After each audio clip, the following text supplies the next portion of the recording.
Hello everyone, प्यारे बच्चों। आज की इस वीडियो में मैं आपके सामने कक्षा 11 की 5वीं कविता जिसका टाइटल है फादर टू सन, जिसको एलिजाबेथ जेनिंग्स ने लिखा है, वो लेकर उपस्थित हुआ हूँ। सबसे पहले हम इस कविता का, इस पोएम का लाइन बाय लाइन ट्रांसलेशन करेंगे, एक्सप्लेनेशन भी होगा। अंत में समरी और डिफ़िकल्ट वर्ड्स भी आपको बताए जाएंगे, तो इस वीडियो में शुरू से आखिर तक बने रहिए। तो मैं इसको पढ़ता हूँ।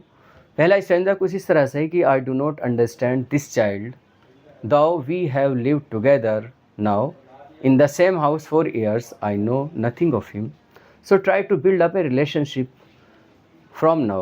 He was when small and still is somehow strange to me, and yet he is my son. Translation है कि मैं इस बच्चे को नहीं समझ पाता, हालांकि हम सालों से एक ही घर में साथ रहते हैं। मैं उसके बारे में कुछ नहीं जानता। अब मैं उससे रिश्ता बनाने की कोशिश करता हूँ। वे जब छोटा था तब भी और अब भी मेरे लिए अजनबी जैसा है, फिर भी वह मेरा बेटा है।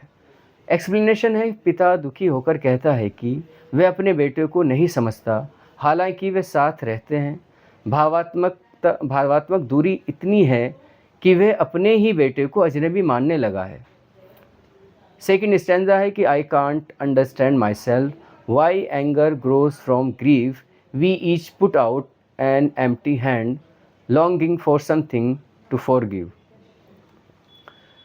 हिंदी अनुवाद है, मैं खुद को नहीं समझ पाता कि दुख से क्रोध क्यों जन्म लेता है। हम दोनों एक दूसरे की ओर खाली हाथ बढ़ाते हैं, इस उम्मीद में कि कोई माफ़ कर दे। एक्सप्लेनेशन कुछ इस तरह से है, पिता कहता है कि वो नहीं जानता कि कैसे दुख से गुस्सा आ जाता है। दोनों पिता पुत्र एक दूसरे से मेल मिलाप चाहते हैं, लेकिन दोनों के हाथ खाली हैं, यानी भावना नहीं मिल पा रही है। तीसरा स्टैंजा है, I would have him prodigal returning to his father's house the home he know rather than see him make and move his world. I would forgive him to shaping from sorrow a new love. Hindi अनुवाद है, मैं उसे बेटे को बिगड़ा हुआ ही देखना पसंद करूँगा, जो अपने पिता के घर लौट आए, उस घर को जो वो जानता है, बजाय इसके कि वह अपनी दुनिया बनाए और उसमें चला जाए। मैं उसे माफ़ कर दूँगा और इस दुख से एक नया प्रेम बना लूँगा। एक्सप्लेनेशन है कि पिता कहता है कि वह चाहता है कि बेटा घर लौटे, भले ही उसने गलती की हो। वह बेटे को माफ़ कर देगा, क्योंकि वह इस अलगाव के दुख को एक नए प्रेम में बदलना चाहता है। चौथा स्टैंजा है, father and son we both must live on the same globe and the same land. He speaks I can't understand myself why anger grows from grief we each put out an empty hand longing for something to forgive. पिता और बेटा दोनों को एक ही दुनिया और एक ही धरती पर रहना है। वह बेटा बोलता है, पर मैं समझ नहीं पाता कि दुख से गुस्सा क्यों होता है। हम दोनों एक दूसरे की ओर खाली हाथ बढ़ाते हैं, माफ़ी की उम्मीद में। एक्सप्लेनेशन है, पिता पितर से दोहराता है कि वह बेटे की बातों को नहीं समझ पाता, लेकिन वह जानता है कि दोनों को साथ रहना है।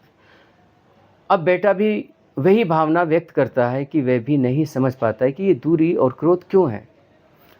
प्यारे बच्चों, इस पोएम को मैं अभी लाइन बाय लाइन ट्रांसलेशन और एक्सप्लेनेशन कर रहा था। अब मैं इसकी समरी आपको बता देता हूँ।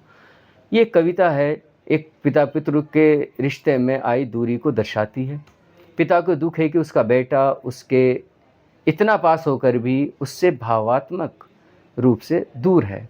वह उसे समझ नहीं पाता। वह चाहता है कि बेटा लौट आए और रिश्तों को फिर से प्यार और समझदारी से भर दे। पिता पुत्र दोनों अपने दुख और अकेलेपन में हैं और माफ़ी की तलाश में हैं। यहाँ कुछ डिफ़िकल्ट वर्ड्स हैं, मैं आपके सामने बता देता हूँ। प्रोडिगल का अर्थ होता है बिगड़ा हुआ, पराया हो गया बेटा, और उसके बाद है सीज्ड, बंद होना, रुक जाना। ग्रीफ दुख को बोलते हैं। एम्प्टी हैंड, खाली हाथ, भावात्मक रूप से असहाय होने को बोलते हैं। लॉन्गिंग का अर्थ होता है लालसा, इच्छा, कामना। फॉरगिव का अर्थ होता है माफ़ करना, क्षमा कर देना। और शेपिंग का अर्थ होता है बनाना, गढ़ना, रूप देना।